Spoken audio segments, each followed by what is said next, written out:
നീ ഒരു പരമ തോൽവിയാണ്. ഇത് നാട്ടുകാരും വീട്ടുകാരും ചുറ്റും നിന്ന് പറയുമ്പോഴും നമ്മൾ അത് സമ്മതിച്ചു കൊടുക്കാൻ പാടില്ല. കാരണം നമ്മളുടെ തോൽവിയും നമ്മുടെ വിജയവും നമ്മളാണ് തീരുമാനിക്കേണ്ടത്. അങ്ങേയറ്റം പരിശ്രമിച്ചാലും ലാസ്റ്റ് നിമിഷം തോറ്റു പോകുമെന്ന് വിചാരിച്ചാലും ഒന്നുകൂടി പരിശ്രമിക്കുക. ചിലപ്പോൾ ആ പരിശ്രമത്തിലായിരിക്കും നമ്മുടെ വിജയം നമ്മളോടൊപ്പം ഉണ്ടാവുന്നത്.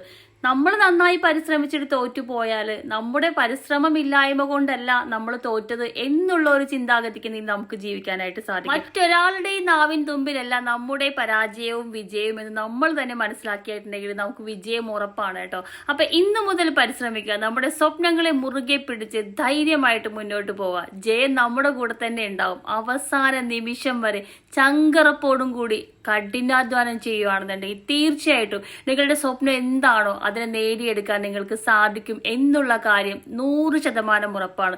ആരും മറക്കരുത്, നമ്മൾ രാവും പകലും നമ്മുടെ സ്വപ്നത്തെ മാത്രം മുറുകെ പിടിച്ച് മുന്നോട്ട് പോവുക.